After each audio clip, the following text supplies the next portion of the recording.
പോലും വീട്ടിൽ വെച്ചാൽ വാഴില്ല. ഇവിടെ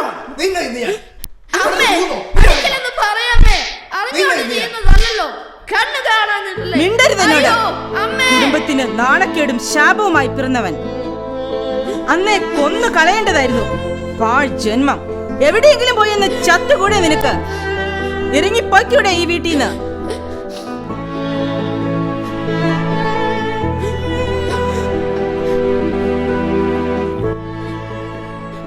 അറിയില്ല ആരുടെ ശാപമാണ് എന്റെ കണ്ണിന്റെ കാഴ്ച നിഷേധിച്ചതെന്ന്.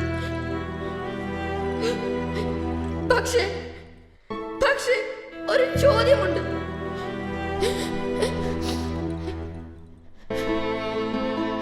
എന്തേ ആ ശാപം എന്റെ കരളിന്റെ വേദന നിഷേധിച്ചില്ല, വയറിന്റെ വിശപ്പ് നിഷേധിച്ചില്ല?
അമ്മ പറഞ്ഞതാണ് ശരി. എത്ര ജീവിക്കണം? ആരുടെ തണലും? ആർക്കു തണലാകാം?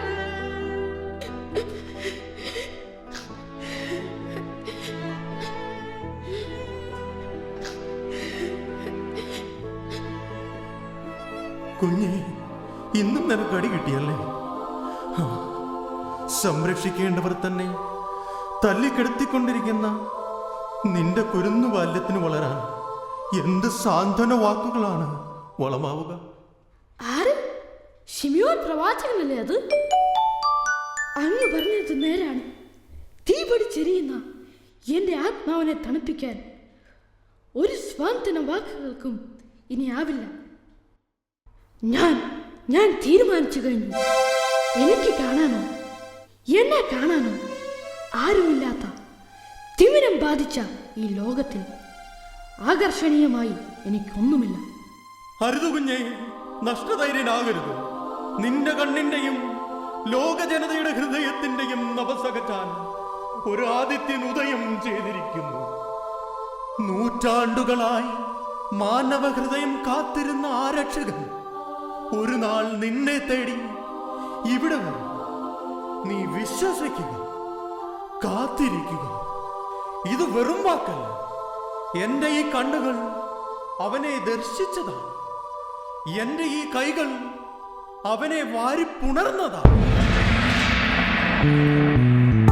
വിശ്വസിച്ചിടുക നീ, വിശ്വസിച്ചിടുക നീ. അതെ, പ്രവാചകന്റെ വാക്ക് വെറും വാക്കാകില്ല. ഞാൻ വിശ്വസിക്കുന്നു, ഞാൻ കാത്തിരിക്കുന്നു. അവന്റെ വരവിനായി കാതോർത്ത് കാത്തിരിക്കുന്നു. ഞാൻ വിശ്വസിക്കുന്നു.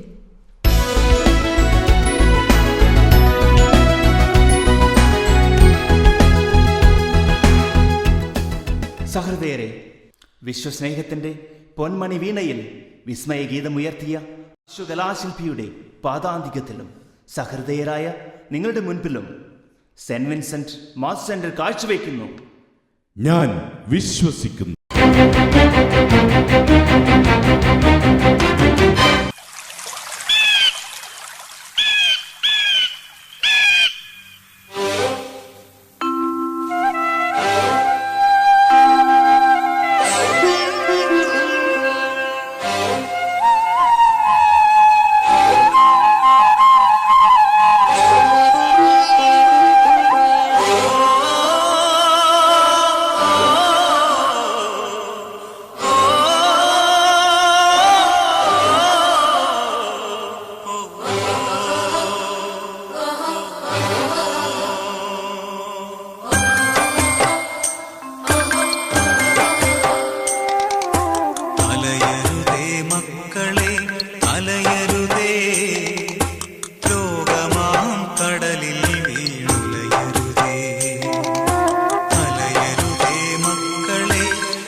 അന്ധനായി എന്നെ സഹായിക്കണേ.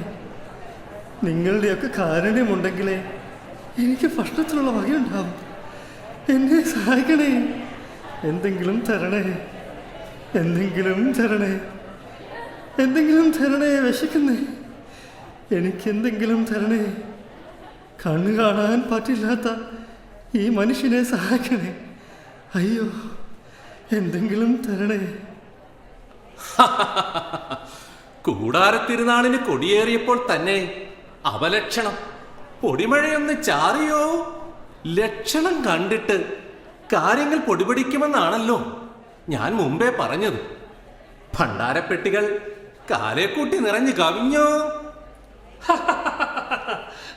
കാര്യസ്ഥന്റെ ആ ബുദ്ധിയും നമ്മുടെ ആ സിദ്ധിയും അങ്ങ് ചേർന്നാൽ സംഗതി ലളിതം, ഭദ്രം, സുഗമം. കാരണം വിശ്വാസികൾക്കും ദൈവത്തിനും ഇടയിൽ മധ്യസ്ഥൻ ഈ ഉള്ളവൻ. ദൈവപ്രീതിക്ക് സമർപ്പിക്കേണ്ട കാഴ്ച വസ്തുക്കളുടെ കലവറക്കാരൻ ഈ നിൽക്കുന്നു. ഈ രണ്ടാളും അങ്ങ് ചേർന്നാൽ ഇക്കാലം അത്രയും വ്യാപാരം നിർവിഘ്നം മുമ്പോട്ടായിരുന്നല്ലോ. നാണയം എണ്ണിത്തീർക്കാൻ കൂലിക്ക് ആളെ വെക്കണമായിരുന്നു. ചക്രം കൈവിട്ടു പോകുമെന്നാണല്ലോ റബ്ബി ഒരു ശങ്ക. എന്താണ് കാര്യമെന്ന് വെച്ചാൽ വളച്ചുകെട്ടില്ലാതെ വിളമ്പിയാട്ടെ. ആ തച്ചൻ ഔസേപ്പിന്റെ മകൻ ചില്ലറ മന്ത്രതന്ത്രങ്ങളുമായി ഈ വഴികളിലൊക്കെ കറങ്ങി നടക്കുന്നത് ഞാൻ കണ്ടു. അവന്റെ പ്രധാന എതിരാളികൾ നമ്മളാണെന്നാണ് അറിയാൻ കഴിഞ്ഞത്. ആളുകൾ പിറുപിറുത്ത് തുടങ്ങിയിരിക്കുന്നത് കണ്ടില്ലെന്നുണ്ടോ? വേശികൾക്കും തെരുവ് തണ്ടികൾക്കും വേദാന്തം ഓതുന്ന ആ പെരുവഴി സിത്തന് ഈ ദേവാലയത്തിൽ എന്താണ് കാര്യം? അതാണ് നമുക്കും മനസ്സിലാകാത്തത്. കണ്ണിന് കാഴ്ചയില്ല സഹോദര. എന്തെങ്കിലും തന്നിട്ട് പോണേ സഹോദരങ്ങളെ. കാഴ്ചയില്ലാത്തവന് വിശപ്പ് കൊണ്ടാ. എന്തെങ്കിലും തരണേ. എടാ കണ്ണുപെട്ട, നീ പിന്നെയും വന്നോ? നിന്റെ കീശയിൽ ഇത്രയും നാണയങ്ങളും? അയ്യോ, പിച്ചയെടുത്ത കാശ. നിനക്ക് എന്തിനാടായത്? പൊറുക്കണം വേലണന്മാരെ, പൊറുക്കണം. വിശപ്പ് കൊണ്ട് പൊറുതെ മുട്ടിയപ്പോ ഇരുന്നു പോയതാ. പൊറുക്കണം, അത് ദൈവത്തിന്റെ ജോലിയാണ്. എങ്കിലും നീ പറഞ്ഞ സ്ഥിതിക്ക് പൗരമുഖ്യ. കടന്നു പോകാതെ നിന്ന് കിന്നാരം പറയുന്നു. ചവിട്ടി നിന്നെ. അയ്യോ അയ്യോ അയ്യോ. വിശപ്പ് കൊണ്ട് തീ മാറിയപ്പോൾ ഒരു നേരമെങ്കിലും വിശപ്പടക്കാൻ വന്നു പോയതാണേ. ഇനിയും നിങ്ങൾ എന്നെ ഉപദ്രവിക്കരുത്. അത് ന്യായം. ബിഷപ്പ് കൊണ്ട് കൈ നീട്ടിയതാണ്. അപ്പോ പിന്നെ കാലം നീട്ടുന്നത് എപ്പോഴാണാവോ? പൗരമുഖ്യ,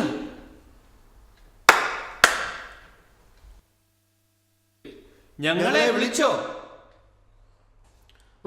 പ്രത്യേകിച്ച് പണിയൊന്നുമില്ലാതെ പള്ളി പന്തല് തിന്ന് പന്നി പോലെ കൊഴുത്ത് പള്ളിയുറക്കം തന്നെ ശരണം. കൂടാരത്തിരുന്നാളിന് ദേവാലയത്തിലെത്തുന്ന ഭക്തജനങ്ങൾക്ക് കണി കാണിക്കാൻ കൊണ്ട് ഇരുത്തിയതാവും ഈ പൊട്ടക്കണ്ണനെ. മേലാൽ ഇവനെ ഈ പടിപ്പുറത്ത് കണ്ടുപോകരുത്. ചെണ്ടി, ഇവൻ കാരണം നമ്മൾ വെറുതെ വഴക്ക് കേട്ടു. അങ്ങോട്ട് മാറ. അയ്യോ അയ്യോ അയ്യോ അയ്യോ, എന്നെ ഉപദ്രവിക്കരുത്. നിന്നെ തല്ലി തല്ലി ഞങ്ങളും മടുത്തു. നിനക്ക് യാതൊരു മാറ്റമില്ലല്ലോടാ. അതെ, മാറ്റമില്ലാത്ത ഒന്ന് എന്നിലുണ്ട്. വിശപ്പ് തീരെ സഹിക്കാൻ കഴിയാതെ വരുമ്പോൾ നിങ്ങളുടെ വിലക്കുകളെ ഞാൻ ബോധപൂർവം മറക്കുന്നു. ഓരോ പ്രാവശ്യവും മർദ്ദനമേറ്റ് പൊളിയുമ്പോൾ ഇനിയും വിശന്ന് പൊരിഞ്ഞ് മരിച്ചാലും ഇവിടെ വരരുതെന്ന് ഞാൻ കരുതും. പക്ഷേ വിശപ്പ് ഒരു സത്യമാണ്. ആ സത്യം എന്നെ കാർന്നു തിന്നാൻ തുടങ്ങുമ്പോൾ നിങ്ങളുടെ ക്രൂരതകളെ ഞാൻ മറക്കുന്നു. ഇവിടെ വരുന്നു. നിങ്ങൾ എന്നെ വീണ്ടും വീണ്ടും മർദ്ദിക്കുന്നു. വേദാന്തം വേണ്ട. മേലാളന്മാർ പറഞ്ഞത് കേട്ടല്ലോ, അനുസരിച്ചാ മതി. നീ മറ്റെവിടെയെങ്കിലും പോയി ഭിക്ഷ എടുത്തേ പറ്റൂ, ഇവിടെ പറ്റില്ല. നിങ്ങൾ എന്നെ മർദ്ദിച്ച് നാമാവശേഷമാക്കിയാൽ ഞാൻ ഇവിടെ നിന്ന് എവിടേക്കും പോകില്ല. അഥവാ എനിക്ക് പോകാനാവില്ല. നീ ഒരു കുരുടനാണെന്ന കാര്യം മറക്കാതിരുന്നാൽ നിനക്ക് കൊള്ളാം. അതെ, ആ ഒരു കുറവേ എനിക്കുള്ളൂ, കാഴ്ചയുടെ കുറവ്. അതുകൊണ്ട് എനിക്ക് ഈ സമൂഹത്തിലെ ഒരു സാമാന്യ പൗരനുള്ള മൗലിക അവകാശങ്ങൾ നിഷേധിക്കുവാൻ ആർക്കാണ് അധികാരം? അധികാരം ഞങ്ങൾക്കല്ല, പിന്നെയോ മേലാളന്മാരായ പുരോഹിത മുഖ്യനും പൗരപ്രമുഖരുമാണ് കാര്യങ്ങൾ കൈയാളുന്നത്. അതെ, അതാണല്ലോ നമ്മുടെ നാട്ടിലെ ഒരു പാരമ്പര്യ രീതി. അതെ, ആ പാരമ്പര്യം ഏറ്റുചൊല്ലുന്ന വിശ്വാസ വൈവിധ്യങ്ങൾക്ക് നേരെ വിരൽ ചൂണ്ടുവാൻ ഒരുവൻ ഉണ്ടായിരിക്കുന്നു. ആര്? നീയോ? ചിരിക്കട്ട, സത്യമാണ്. ഒരുവൻ ഉണ്ടായിരിക്കുന്നു. ഒരു ദിനം അവൻ ഇതിലേ വരും. നിങ്ങൾ പാപികളെന്ന് ആട്ടിപ്പായിച്ച അനേകരെ അവൻ ആശ്വസിപ്പിക്കും. ദുഃഖം മാത്രം കൈമുതലുള്ള എന്നെ പോലുള്ളവർക്ക് ഇപ്പോൾ ജീവിക്കാൻ കൊതിയായി തുടങ്ങിയിരിക്കുന്നു. അവൻ ഈ വഴി വരുമെന്നോ? ആര് പറഞ്ഞു നിന്നോട്? നിങ്ങൾ കേൾക്കുന്നില്ലേ? എന്റെ മനസ്സിന്റെ ചുവരുകൾക്കുള്ളിൽ ആരോ നിരന്തരം മന്ത്രിക്കുന്നു. വരാതിരിക്കില്ല, ഞാൻ കാത്തിരിക്കും. വരാതിരിക്കില്ല. അപ്പോൾ അതാണ് കാര്യം. അതെ അതെ, അവൻ ഈ തൊഴിയെല്ലാം കൊണ്ടിട്ടും ഇവിടെ കുടിയിരിക്കുന്നതിന്റെ രഹസ്യം അതാണ്. അതേ ചങ്ങാതിമാരെ, ഞാൻ അവനെ സ്നേഹിക്കുന്നു, ആദരിക്കുന്നു, പ്രതീക്ഷിക്കുന്നു. എന്റെ അന്ധമായ നേത്രങ്ങൾ കൊണ്ട് ഞാൻ അവനെ കാണുന്നു. ശേടാ, ഇത് വലിയ പൊല്ലാപ്പായല്ലോ. ഏതോ ഒരുത്തൻ ഇതിലേ വരുന്നത് കൊണ്ട് നിനക്ക് എന്താണ് നേട്ടം? നിങ്ങൾക്കിത് മനസ്സിലാകില്ല. അവൻ വിമോചകനാണ്. അന്ധർക്ക് കാഴ്ചയും ചെകിടർക്ക് കേൾവിയും അടിച്ചമർത്തപ്പെട്ടവർക്ക് സ്വാതന്ത്ര്യവും കർത്താവിന് സ്വീകാര്യമായ മത്സരവും പ്രഖ്യാപിക്കുവാനാണ് അവൻ വന്നിരിക്കുന്നത്. അപ്പോൾ പ്രശ്നം ഗുരുതരമാണ്. ഇനിയും ഇവനിവിടെ നിന്നാൽ നമ്മുടെ കഞ്ഞി പാറ്റാ വീഴും. കടന്നു പോകൂ, വേഗം എഴുന്നേക്കണം. ഇവനോട് ഇങ്ങനെ പറഞ്ഞാൽ മനസ്സിലാവില്ല. ഞാനിപ്പോ കാണിച്ചു തരാം. അയ്യോ, എനിക്ക് വേദനിക്കുന്നു. നീ പോകില്ല അല്ലേ? അയ്യോ, തള്ളലേ. അയ്യോ, അയ്യോ, അയ്യോ, അയ്യോ.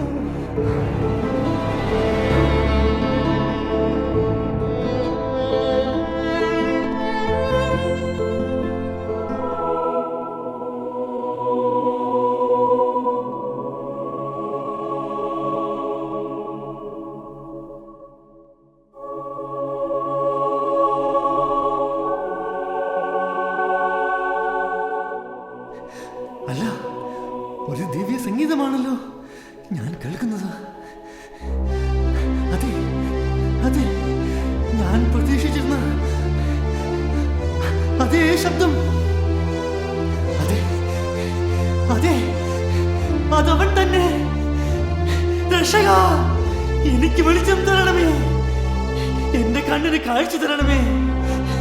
ദാവീദിന്റെ പുത്ര, എന്നിൽ കനിയണമേ.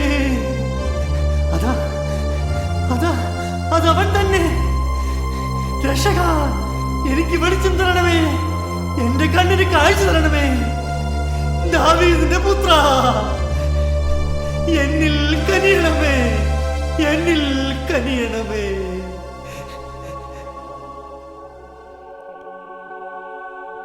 മകനെ, അർത്ഥശൂന്യമായ ജൽപ്പനങ്ങൾക്ക് ചെവി കൊടുക്കാതെ ദൃഢചിത്തതയോടെ കാത്തിരുന്ന നിന്റെ വിശ്വാസം അനുഗ്രഹീതമാണ്. നിന്റെയോ നിന്റെ മാതാപിതാക്കളുടെയോ പാപകാരണമല്ല നിന്റെ അന്ധത, മറിച്ച് ദൈവത്തിൻ്റെ ശക്തി നിന്നിൽ പ്രകടമാകേണ്ടതിനാണ്. നിന്റെ വിശ്വാസം നിന്നെ രക്ഷിച്ചിരിക്കുന്നു. പോയി ശീലോഹാക്കുളത്തിൽ കഴുകുക.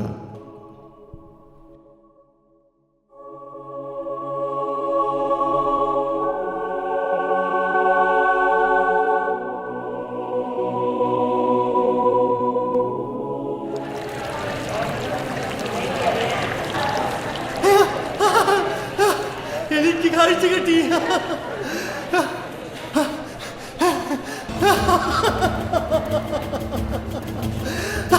എനിക്ക് കാഴ്ച കിട്ടി. എനിക്ക് കാഴ്ച കിട്ടി. എനിക്കെല്ലാം കാണാം. എനിക്ക് ഈ ലോകത്തെ കാണാം. എനിക്കെല്ലാം കാണാം. എനിക്ക് ഈ ലോകത്തെ കാണാം. എനിക്കെല്ലാം കാണാം. എനിക്ക് പ്രകാശത്തെ കാണാം. എനിക്ക് നിറങ്ങൾ കാണാം.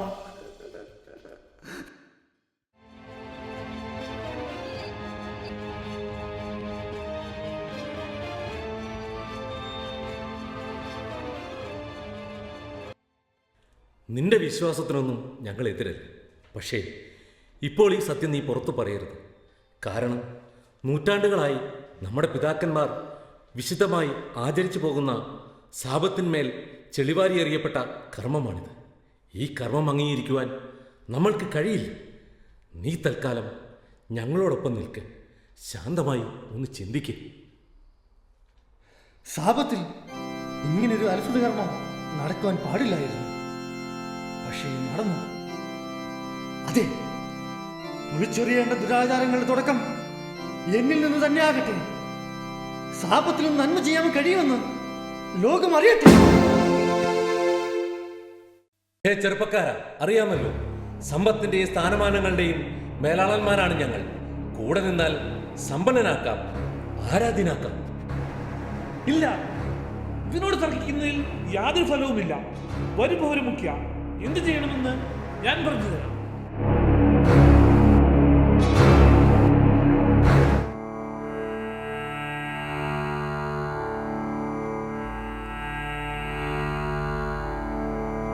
എന്തിനീ കണ്ണിനു കാഴ്ച തന്നു, എന്തിനെന്നിരുളിൽ വെളിച്ചമായി നീ, സത്യത്തിനെന്നും ശവമഞ്ചം തീർക്കുന്ന ഗൂഢതന്ത്രങ്ങൾ തൻ ശരമേൽക്കുവാനോ, ഗൂഢതന്ത്രങ്ങൾ തൻ ശരമേൽക്കുവാനോ.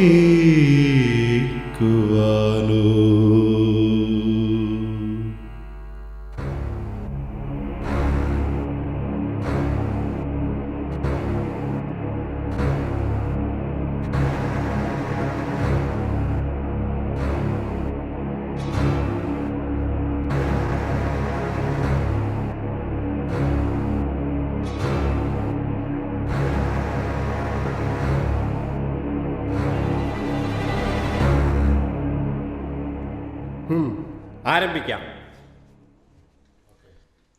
സാപത്തിന്മേലുണ്ടായ അകൃത്യത്തിന് കൂട്ടുനിന്ന ഈ ചെറുപ്പക്കാരന് പരമാവധി ശിക്ഷ നൽകുന്നത് സാമുദായിക താല്പര്യ സംരക്ഷണത്തിന് അനിവാര്യമാണ്. ഇവൻ കുറ്റക്കാരനാണെന്ന് ഞാൻ സാക്ഷ്യപ്പെടുത്തുന്നു. നൂറ്റാണ്ടുകളായി നമ്മുടെ ആളുകൾ ഉൾക്കൊണ്ടിരുന്ന ജീവിതചര്യകളെ ഉടച്ചു വാർക്കുവാൻ ആഹ്വാനം ചെയ്യുന്നത് വഴി നാടിൻ്റെ ആഭ്യന്തര സമാധാനത്തിന് തുരങ്കം വെച്ച ഇവൻ രാജ്യദ്രോഹിയാണ്. ഇവൻ കുറ്റക്കാരനാണെന്ന് ഞാനും സാക്ഷ്യപ്പെടുത്തുന്നു. വ്യവഹാരം പഠിച്ചതിൽ സമുദായ താൽപ്പര്യം മുൻനിർത്തി ഇയാൾ കുറ്റക്കാരൻ തന്നെയാണെന്ന് നീതിപീഠം വിലയിരുത്തുന്നു. ആയതിനാൽ ഇയാൾക്ക് ഭ്രഷ്ട് കൽപ്പിക്കുവാൻ നാം വിധി പ്രസ്താവിക്കുന്നു. മേലിൽ ഇയാൾക്ക് സമുദായമായോ സമുദായ വിശ്വാസികളുമായോ യാതൊരുവിധ ബന്ധങ്ങളും ഉണ്ടായിരിക്കുവാൻ പാടില്ലാത്തതാണ്. ആയതിനാൽ ആളുകൾ ഇയാളെ പുറം ജാതിയായി കണ്ട് ഒഴിവാക്കേണ്ടതാണ്. എനിക്ക് ദുഃഖമില്ല, പരിഭവവുമില്ല. കാരണം നിങ്ങളുടെ അധികാരം നിങ്ങൾക്കും എൻ്റെ വിശ്വാസം എനിക്കും അവകാശപ്പെട്ടതാണ്.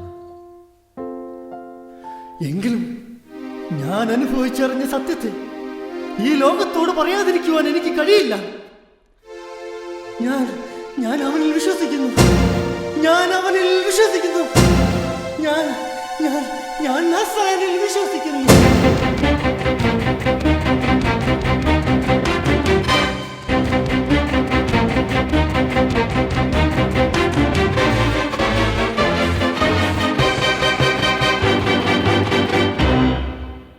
പ്രിയപ്പെട്ട ചെറുപ്പക്കാരാ, സത്യം പറയുന്ന നിങ്ങളെ കപടതകൾക്കും മുഖം മൂടിയണിഞ്ഞ ഭരണചക്രത്തിനും തിരിച്ചറിയാൻ കഴിഞ്ഞില്ലെങ്കിലും അതാ ജനങ്ങൾ നിന്നെ പോലെയുള്ളവർക്ക് വേണ്ടി പ്രതീക്ഷയോടെ കാത്തിരിക്കുന്നു. കടന്നു ചെല്ലൂ, ബോധ്യങ്ങൾക്ക് വേണ്ടി അചഞ്ചലമായി മുന്നേറൂ. പുത്തൻ തലമുറ ഇവിടെ ഉണരട്ടെ, ഉയർക്കട്ടെ, ഉജ്ജ്വലിക്കട്ടെ. നീതി ജലം പോലെയും സത്യം വറ്റാത്ത ഉറവ പോലെയും പ്രവഹിക്കട്ടെ.